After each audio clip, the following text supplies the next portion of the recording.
Okay, good afternoon or good morning for some of you. I'm going to go ahead and get us started on today's webinar titled Fatality Rates in Construction Vary Threefold.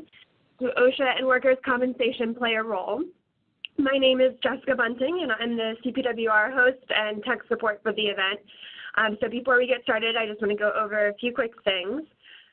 First, if you are having any technical difficulties, you can either just email me by responding to the WebEx reminder email that went out about a half an hour before the event, or if you're already logged in, you can message me via the chat box or the Q&A.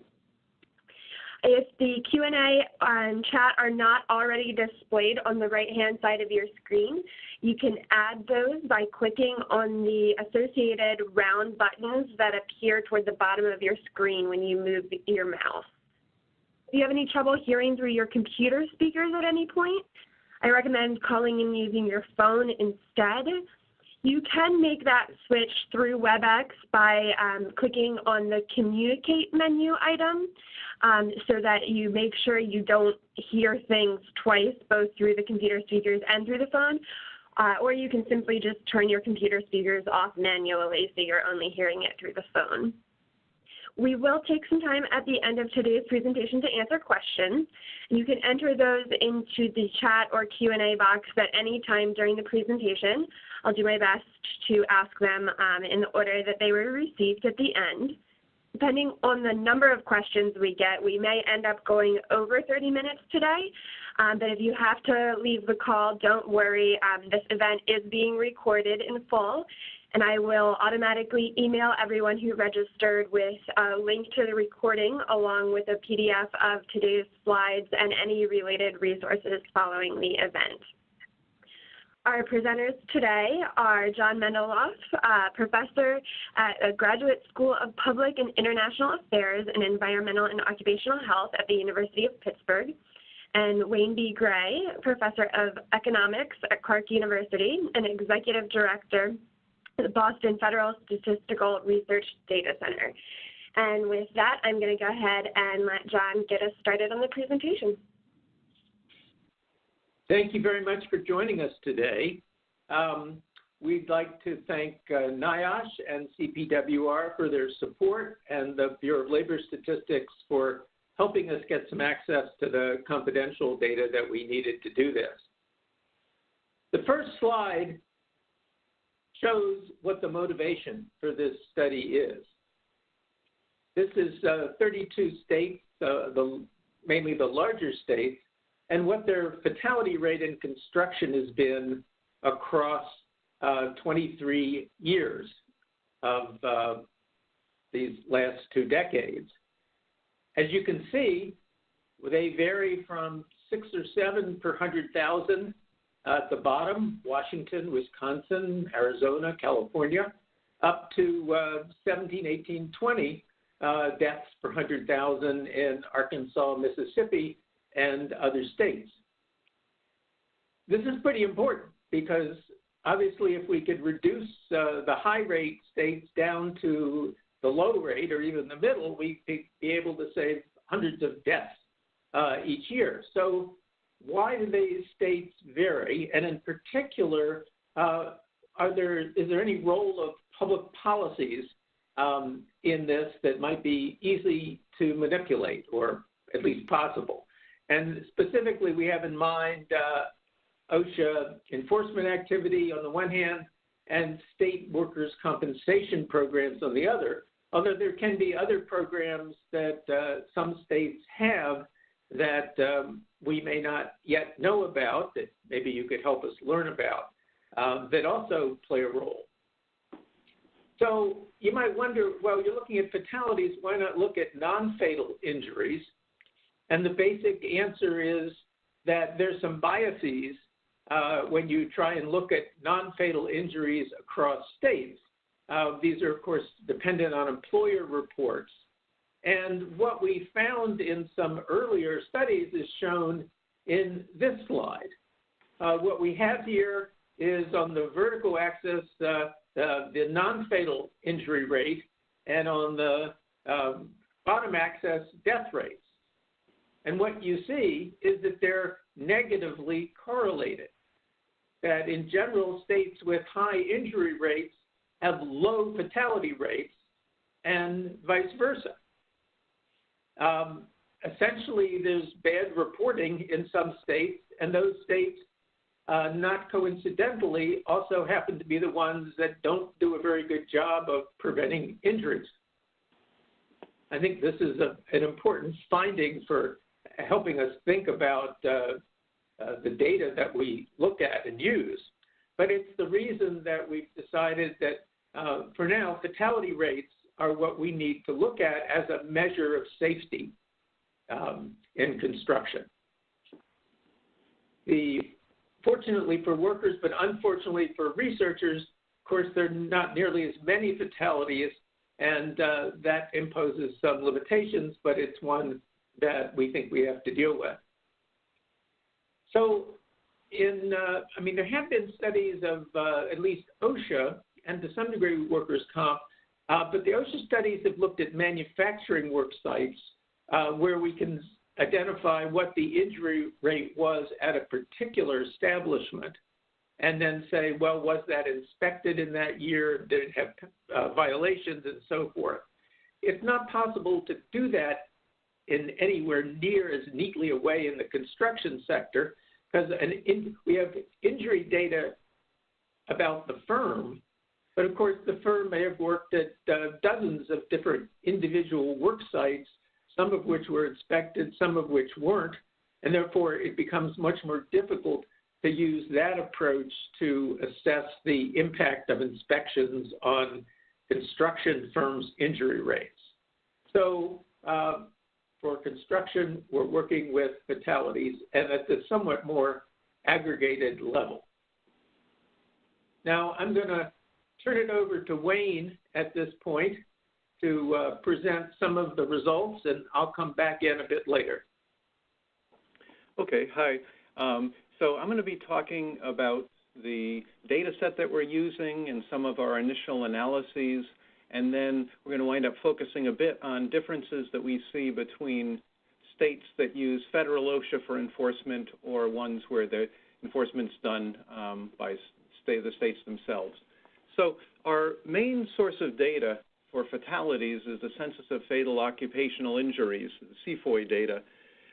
This is collected by the Bureau of Labor Statistics. It's been started back in 1992, and they try to do a very comprehensive collection of information from lots of different sources to try to capture fatal occupational injuries.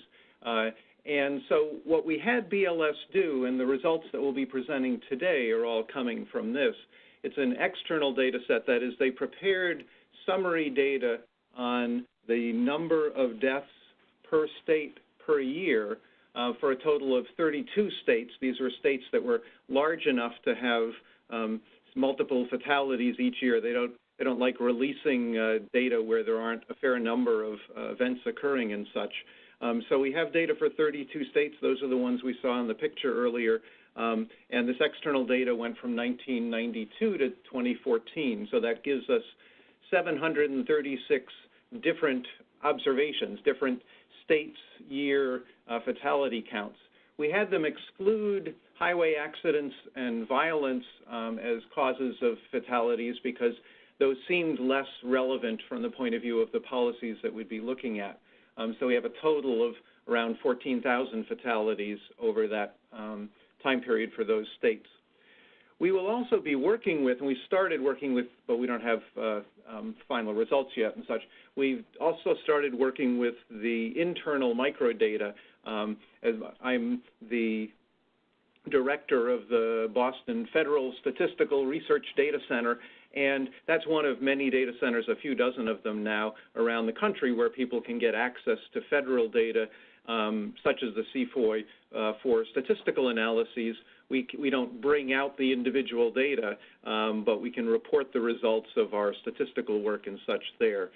So what that gives us is the ability, it gives us data for all the states because we're not trying to release the numbers for individual states, and it gives us a couple more years of data, so we have data running through 2016. So we have a substantially larger data set And it also gives us a lot more flexibility because we can look at different fatality types, or we could break out certain subgroups rather than all of construction. We could look at particular sectors within construction and look at fatalities in different areas and such.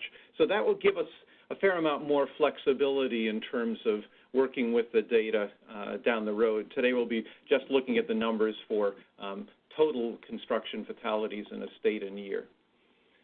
So that gives us a number of fatalities. And of course, what we're interested in is sort of the fatality rate, that is the number, in this case, per 100,000 workers is the sort of standard measure of the fatality rate. And for that, we need a denominator, sort of a number of workers in that state and year in construction. So we use data from the quarterly census of employment and wages, which is an employer survey that the Bureau of Labor Statistics does. And so we look at the construction sector, the construction, all firms in the construction industry. We get all the workers employed by those firms from this QCEW data. Where, again, the fatality counts exclude highway accidents and violence. We also had those fatality counts exclude the self-employed. So in the construction sector, that's a fairly substantial number of people involved, and many fatalities connected with that. Because the QCEW data is about total number of employees, then the self-employed are not counted there. So we have to match up the numerator and denominator in our fatality rate. So that's the thing that we're trying to explain, are those differences in fatality rates across states and over time. So when we're doing this sort of analysis, we want to make sure that we're really focusing, we're going to focus our attention on policy-related things, but we also want to consider other factors that might matter. So we have several characteristics of the construction industry from the QCEW data, which is an employer survey, things like the growth in employment from year to year. If they're hiring a lot of new workers, perhaps they're less experienced or more likely to have trouble. Things may be related to wages or the kinds of construction work being done, sizes of firms, and then also characteristics of the workers themselves. So we have the data from the current population survey, also run by BLS, and that's a survey of workers. And from that, we can find the fraction that are unionized, to some degree how long they've been working for this employer, and something about their age and education and things of that sort. So those are characteristics of the construction industry and the workers in that industry, in that state, that might affect the fatality rates there. Our key policy variables are going to be measures connected with the enforcement of worker health and safety regulations in the state, and also the workers' compensation system. So we're looking at the number of inspections conducted per 100 work sites, the average penalty per inspection that imposes a penalty, as sort of measures of how likely you are to get caught if you're violating the OSHA regulations. And so the presumption is that both of those things would tend to reduce the fatality rate, that as people come more in compliance with rules related to construction safety, then it ought to get safer and fewer people having fewer fatalities occurring. We'll also be looking at the differences between federal OSHA and state plan states. On the workers' compensation side, there's lots of different things that might differ. The ones that have been out in the literature mostly, the waiting period in days, typical days are 3 or 7 days. Obviously, the longer you have to wait, the less likely people are going to be to file claims, and the less expensive those claims will be. So obviously, it's different for fatalities, but the notion is that that will tend, a longer waiting period tends to have less costly compensation related to the firm's decision-making, so that they might be less concerned about that. So we'd expect that the longer waiting period would tend to increase fatalities. If we look at the exemptions, some states have exemptions for small firms, of firms with less than 5 workers or less than 3 or whatever. There again, those exemptions will mean that part of the workforce is not, if it's not getting covered by workers' compensation, then that may be less of an incentive for the firms. We also tried a little bit to use some data from Oregon in terms of differences in the premium cost of workers' compensation, although it turned out that didn't have much of an effect, so we don't really use that in our the analyses shown here.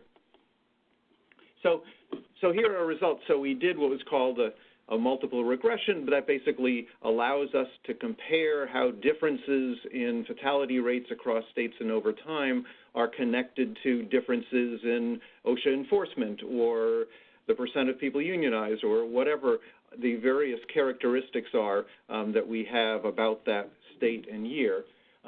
In terms of those other explanatory variables, we see a number of them are showing up as being fairly strong. So higher weekly wages are associated with significantly lower fatality rates.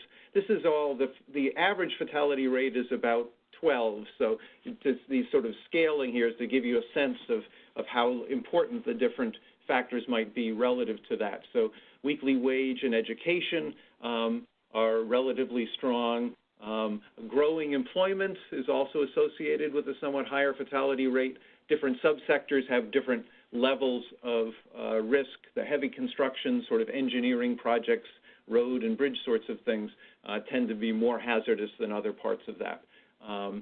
So we have a variety of factors there, but our main interest, our main concern is with what's going on in terms of the various, the policy-related factors. So on the workers' compensation side of things, we looked at the, as I mentioned, the waiting period. We expected that having a longer waiting period would be associated with higher fatality rates, and that's true. If we look at the shorter period, the 3-day rather than a 7-day period, our model would predict that that reduces the fatality rate by about 1, which is about 8% of the, the 12 that was the average. So that's not as big an impact as some of those other variables that we were looking at on the previous slide, but it's sort of a noticeable one. The exemptions for smaller firms are sort of comparable, that having an exemption tends to be associated with having a higher fatality rate in the state. And the effect seems to increase a bit with the size of the exemption. So exempting all firms with less than 5 employees has a bigger effect than just exempting those with less than 3, which is what we would expect. Now, we don't really know whether these relationships are due to those specific rules or to other aspects of the workers' compensation system or something else about the state, but at least they are suggestive that those sort of characteristics are associated with differences in their fatality, in the fatality rates that we observe. In terms of OSHA variables, we see what the sort of expected result, that a higher inspection rate, 9% instead of 6%, where 6% sort of the average that we see in our data, that has a small reduction. It is significant, but it's not as large as some of the other things. We see a surprising, an unexpected result on the penalties per inspection, where the states that have a higher penalty per inspection, actually that's associated with higher fatality rates. It's conceivable that that could be going the other direction, that the having lots of hazards going around and might be associated with higher fatalities and higher penalties, but we haven't really delved into that very deeply at this point. So this is going back to the slide that we saw that John was putting up at the start of the talk. And if we look at those differences, we see the asterisks there refer to the states that are state plan states. And we see they're concentrated fairly heavily towards the left-hand side of the diagram, whereas the the federal OSHA states are towards the right. And that suggests that there is something different about those states. That might, whatever it is, there seems to be some sort of a pattern here that they tend to have lower fatality rates. So it's unclear whether the differences are, just from that picture, whether the differences would be due to differences in the way that they're doing OSHA enforcement or other sorts of practices that we don't capture in our model, possibly related to OSHA. There could be long-standing differences that just sort of predate OSHA and are sort of not related to the enforcement activity at all. So what we did there was to take our model, but just use leave out the policy variables, just use everything else, all the other characteristics of the construction sector, and try to see, that's explaining 40% of the variation in fatality rates, so it's doing about as good a job, or pretty close to as good a job as when we had the policy variables in there. But what we can then do is get an expected fatality rate for each state and compare the actual to the expected rates. So this is basically saying which states are getting a fatality rate that's higher than we would expect just based on the characteristics of their workforce and the characteristics of the kinds of construction work that's being done in that state. And when we look at this table, so what we've done is we've taken all of our 32 states, and on the left we've got states where the actual rate is lower than expected. So Wisconsin fatality rate is about 1/3 lower than what we would have expected. And then if we go over to the right-hand column, we see states that are higher than we'd expect, and so New York is about 1/4 higher fatality rate than we would have expected from our model. And so what we see here, again, I put in the asterisks for the state plan states, and most of this, not every one, but most of the states that are lower than expected are state plan, and most of the states that are higher than expected have federal OSHA enforcement. So again, it's not proving anything, but it is suggestive that something's going there. We see that state plan states are doing better than the federal ones. We tend to find that the states with high fatality rates also have higher than we expected them. We expected in terms of the rates, but there are some exceptions there. Louisiana has a high fatality rate, but it's lower than was actually expected given its characteristics, whereas New York and Michigan have more moderate fatality rates, but they are quite a bit higher than were expected. So there may be some characteristics of what's going on there. We'll be exploring that somewhat more. And at this point, we're going to turn things over to John again and let him talk about some of the wrap-up things and talk a little bit about changes over time. Thank you. Mm-hmm. One of the possibilities that Wayne mentioned is maybe state plan states have always been lower than federal states, that it had nothing to do with what's happened since OSHA began. So we've been beginning to try and look earlier than the 1992 data. And we used some data that NIOSH collected to go a bit earlier. I'm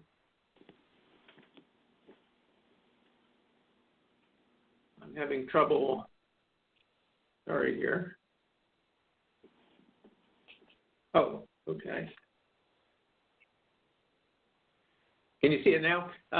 What this graph shows is the federal OSHA states on the left and the state plan states on the right. And this is the difference in the rate from 83.85 to 93.95. And what we do see here is that the state plan rates tended to decline more than the federal OSHA states over this period. Now, they were already lower, but they became still lower during this period. But of course, since OSHA began in the early 70s, and this doesn't really take us back as far as we'd like to go, what we hope to do is to get some earlier workers' comp data on fatalities that we could use to push this back and see what was going on in earlier years.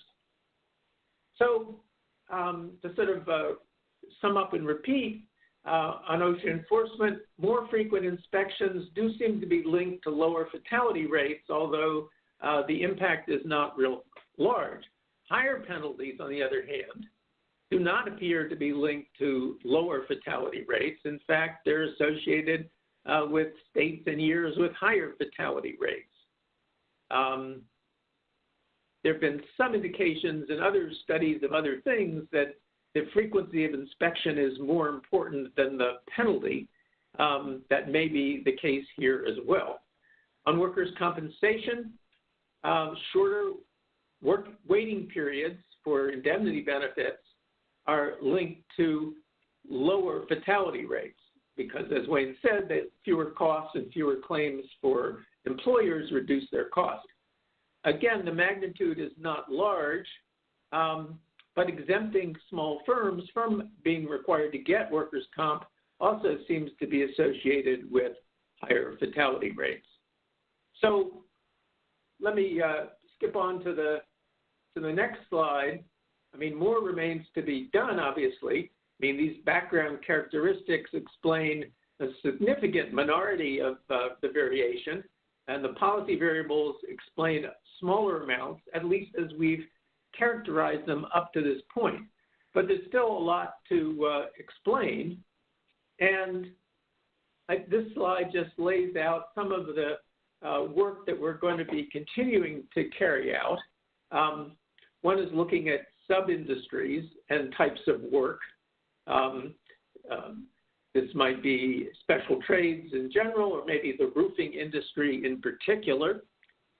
We're going to be looking at the OSHA fatality data, which has some other information on penalties and other issues.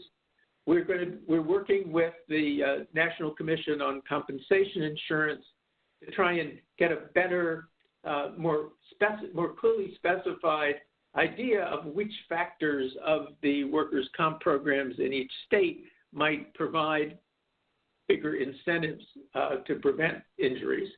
We're going to be surveying states about special features of their OSHA and work comp programs to get information that may not be in the published data. And last on this list, trying to understand something about the fatality rates for self-employed people who, as Wayne noted, are a significant minority of construction employment and deaths, and who play a big role in the industry.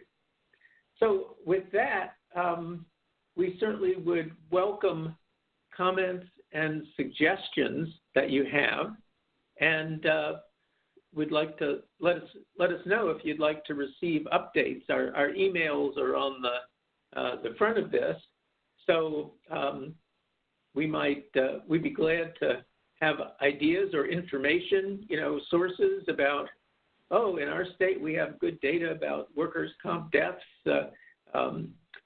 We'll hopefully find that, but any help would be appreciated.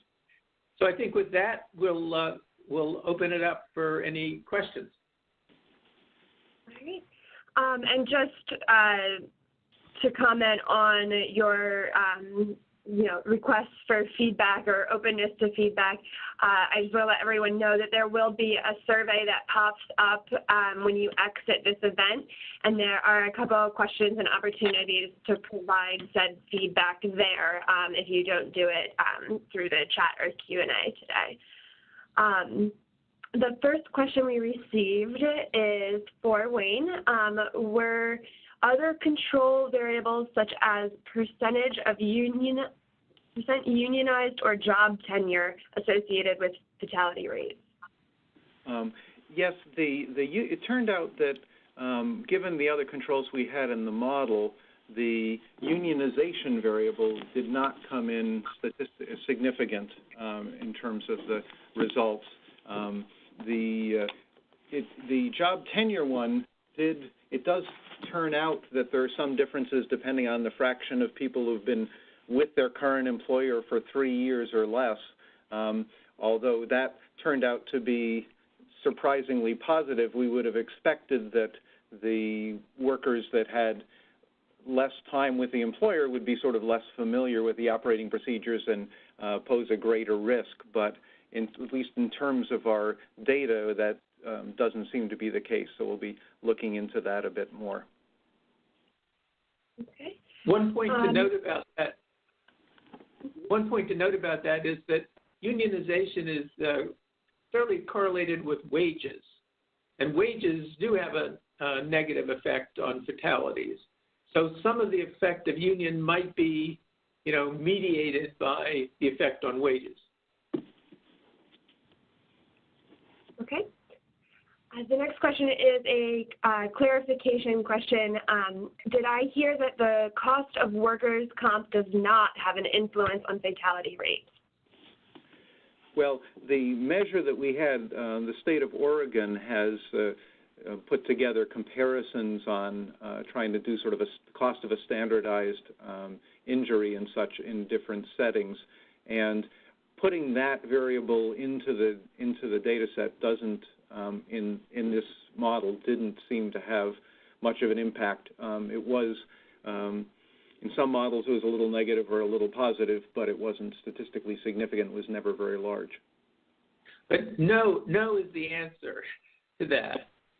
This particular measure didn't show up, but it's not that good a measure. It's partly why we're trying to get better measures, because the other workers' comp things do suggest that, if more claims and having workers' comp makes some difference. So I wouldn't draw that conclusion.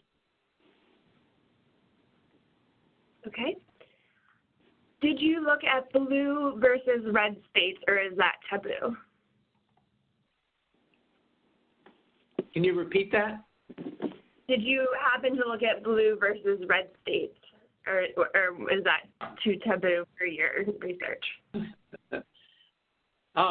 We didn't slice it that way, but clearly a lot of the states that do best are Washington, California, Nevada, Maryland, and some of the states that do worse are in the Deep South or Appalachia.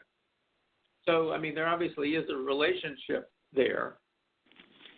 Higher death rates are in states that voted that way, but obviously you can't say the votes led to the death. Right. Okay. Next question. When are companies ever exempt from carrying workers' compensation insurance? Are there certain states that are exempt with fewer than 5 employees, for example? Well, Texas is one state that doesn't require it in general. Then there are about 11 or 12 states that have size exemptions up to 5. Again, there's some of the southern states, I don't recall offhand which ones they are, but I could provide that information if someone wants me to send it. Okay. Do you think that penalty reductions could skew fatality rates? Well, I mean, as we noted when we were sort of talking about the results, we don't particularly believe that imposing bigger penalties really necessarily causes less safe conditions and such. All the evidence for OSHA having an impact is that people want to avoid penalties, and so therefore they tend to make things safer. So I guess I would say that we don't think that cutting penalties is the way to reduce injuries and such. On the other hand, I mean, there may be something here about whether a state emphasizes getting lots of inspections, maybe a less punitive approach, as opposed to a more, matter-of-fact, go-by-the-book approach. I mean, that's one interesting issue that we are going to be keeping in mind as we go further. Right. We could, in principle, look at, say, consultation activity as opposed to sort of enforcement inspection type activity. That might be something that would help reduce fatality rates. Have you studied the fatality rate variances by size of firm in any other industries, such as mining or logging? Yes. The data is pretty consistent that small firms have much higher fatality rates. We did a study with the RAND Corporation on that, which I could tell people about if they ask. But it's just the opposite, of course, with what the reported survey of injury data tell you, which is that there's some inverted U relationship.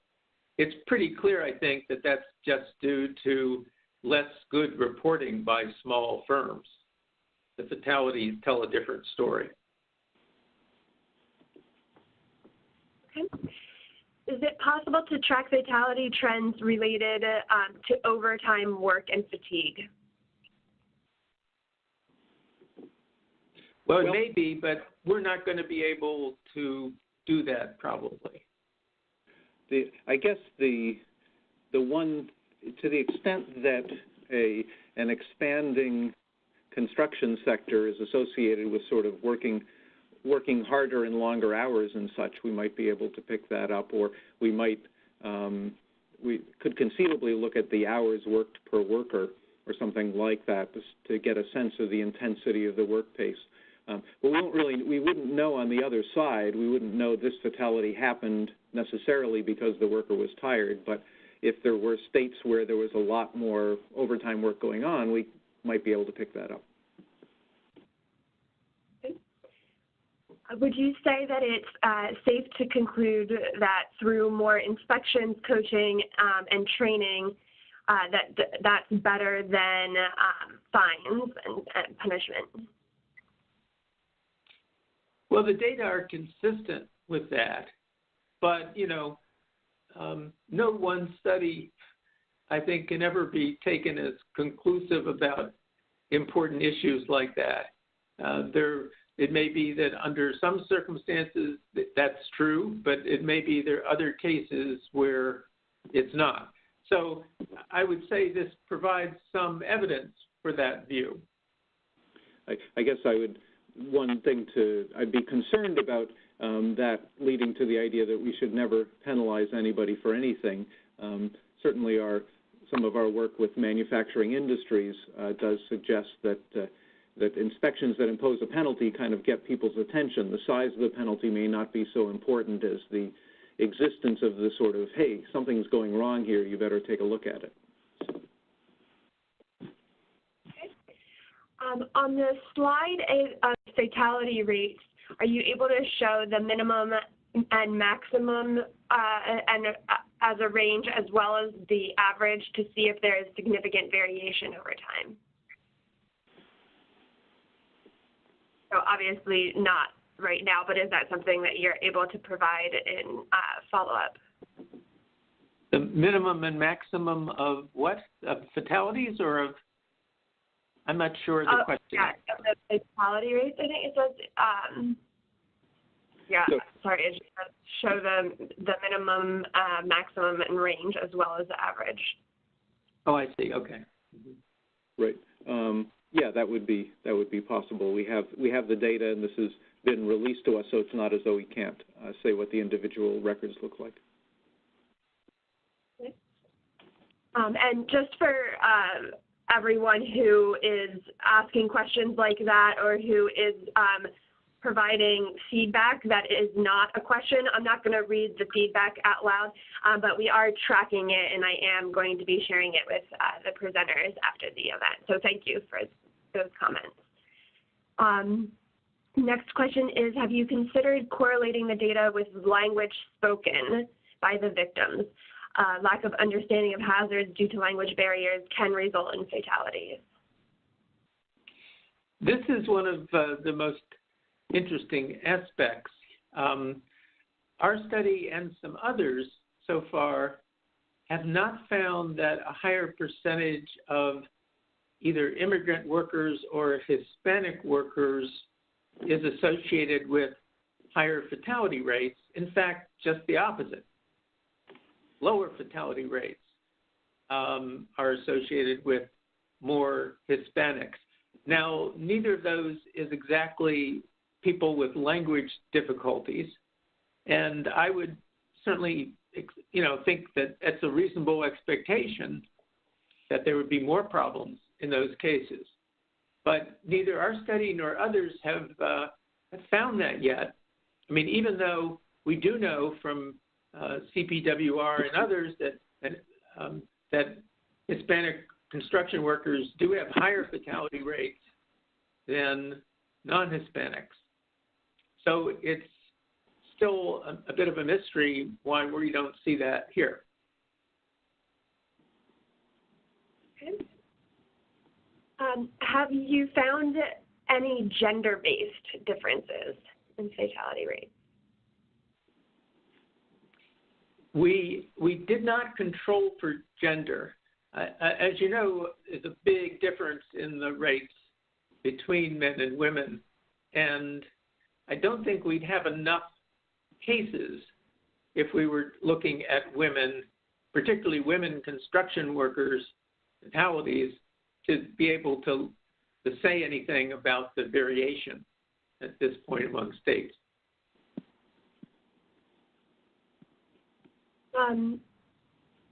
This question is, I spoke with BLS about the low non-fatal rate compared to the fatal rate. They told me it was due to the fact that fatality rates were based on 100,000 workers, where non-fatalities were based on 1,000 full-time workers. Would this make any difference in your study?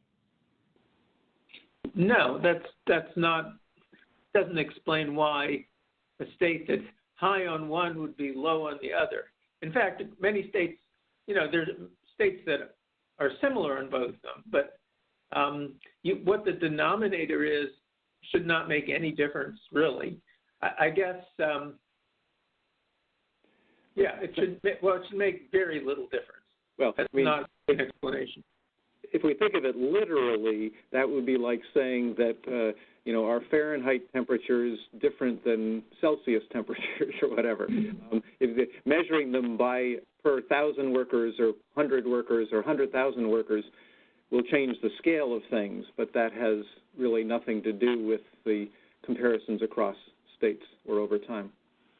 I mean, using full-time equivalents makes a little difference, but not very much. What resources are available to examine sub-industry data? So, well, we on the CFOI data, when we go inside and are working with the original microdata, we have detailed industry of for the firm that was that the person was working for. So we could look at the different parts of residential construction versus others. The complication comes, so getting the fatality count at a detailed industry level is not hard. The complication comes with trying to match that up with the size, the number of workers actually working in that state in that particular area. So it turns out that the state level, the current population survey data that's available each year for each of the states doesn't actually provide any variation within construction. There are detailed industries for lots of things, but in construction, you're in construction. So you'd need to use other sources of information. There's a fair amount of breakdown in the QCEW data from firms, and there's also the decennial census as a possibility as well for getting more detailed industries. Can you control for EMR, experience modification rate? We don't have the rates for individual construction firms.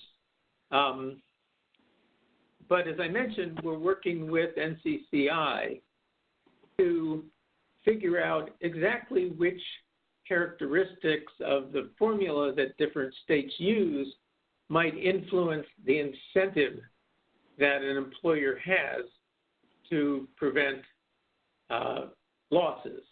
So, for example, in some states, a bigger percentage of firms are experience rated than in others.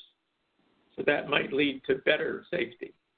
In some states, more of the loss is counted in your premium directly, which might give you more incentive. So we're looking at a number of the factors about how experience ratings, EMRs, are calculated on, in general, to see what makes a difference.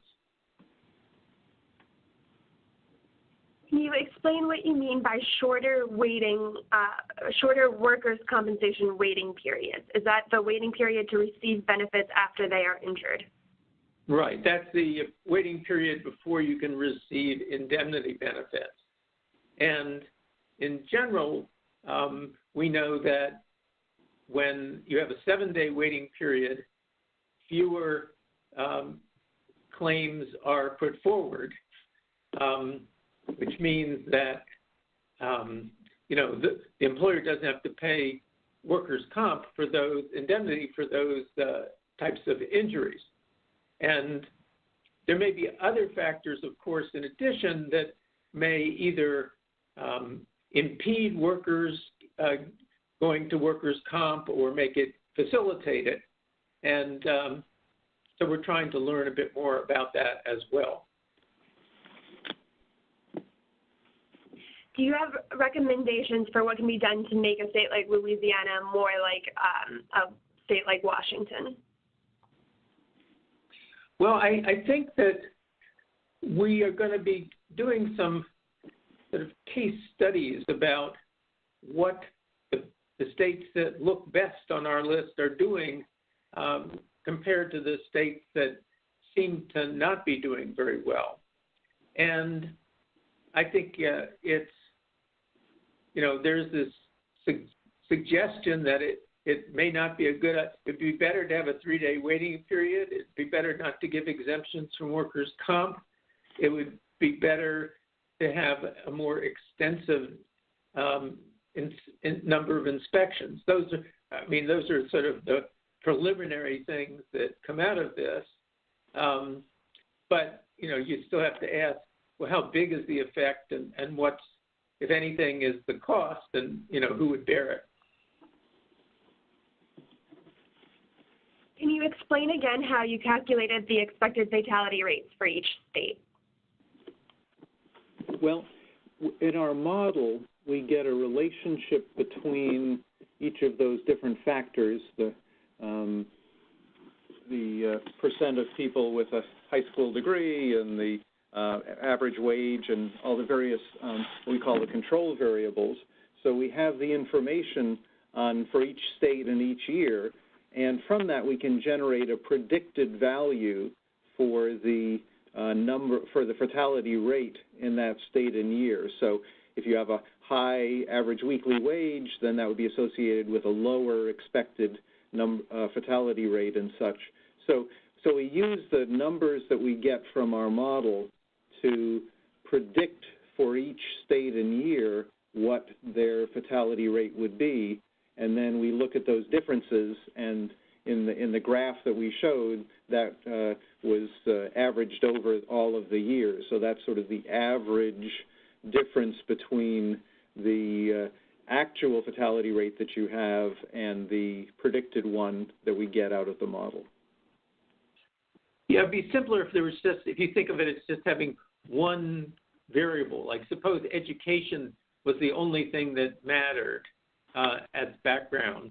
So you might say for every 1% increase in the number of people who graduate high school, our model predicts a 0.5 decrease in the fatality rate, right? And then for each state, given its education level, you would predict, right, what the fatality rate would be.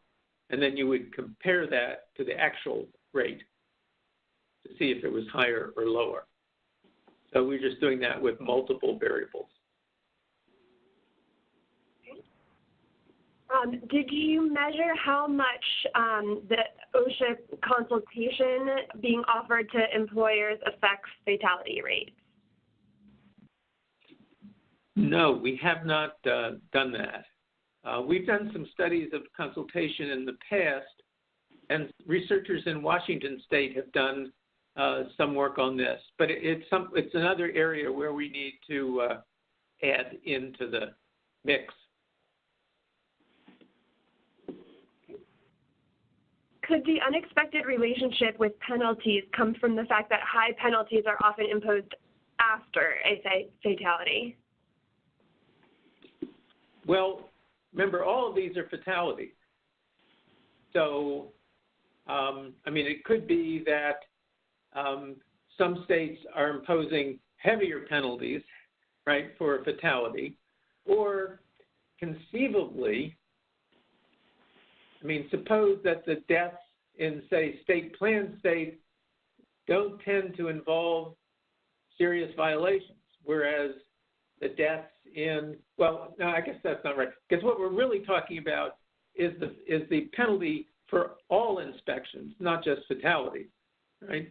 So if the state tends to give high penalties in general, we find a higher fatality rate. So Right. it really isn't about the penalty in the event of a fatality. It could, if a large fraction of the inspections that imposed penalties were due to fatalities, then the big penalties you get for having a fatality could sort of skew your state's average penalty. I doubt that those penalties are big enough, or fortunately there aren't that many fatality inspections because there aren't that many fatalities in a given year, but that could conceivably work in that direction. You may have touched on this, but have you or will you study the difference between states with a more consultative or assistive approach to compliance versus states with a more strict enforcement or penalty model? Yes, we do want to try to do that.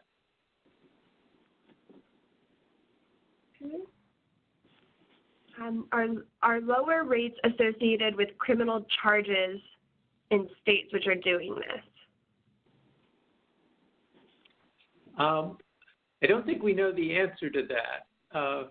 Criminal prosecutions are pretty rare on workplace issues.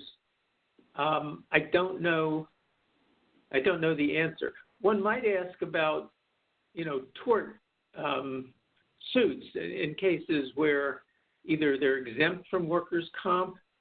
That also is an area we haven't looked at yet. It can be difficult to get information about the number of tort suits and what their results are. If someone has ideas about that, be happy to hear them. Have you thought to look at Canadian construction fatality rates and possible reasons for any differences? No, but that's a interesting suggestion. I have looked at fatality rates in the United Kingdom and compared them to the U.S.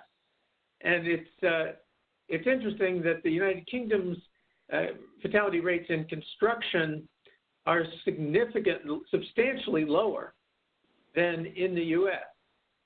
But they're sort of similar to the rates of the best states in the U.S. But actually, the gap with the United Kingdom had been growing, so they've been getting better relative to the average U.S. fatality rate. There's an article on that we published. Okay. Thank you. We have come to the end, I believe. Oh, hold on. Did we just get one more question? Okay, one last question. What did you find about self-employed rates in construction? Do they correlate with employed rates? Tune in to find out. We have not really looked at that yet, but as I said, it's important for the work we're doing over the next few months. Right, that's part of what we can do with the internal data, because in there we've excluded the self-employed from the calculation, the stuff we're showing here today, but in the internal data we can identify the self-employed and compare that, calculate rates for them. Okay. All right, so ton of great questions, and thank you, John and Wayne, for answering all of them and staying on the line for so long. For those of you asking for the contact emails of the presenters, here, I'll repost it on the screen real quick. But also, I will be sending out a PDF of the slides, and I will be sending out a recording of today's event so you can listen to it or share it with colleagues. You can always respond to me with additional feedback or questions, and I can forward it to the presenters, or you will have their direct contact information so you can follow up with them. And again, I will share everything from these discussions with the presenters after the event. So if you've asked to be kept in the loop and updated, they will have your information. And thank you, everyone, for joining. Thanks again, Wayne and John. Well, thank you all. Thank you. Yeah.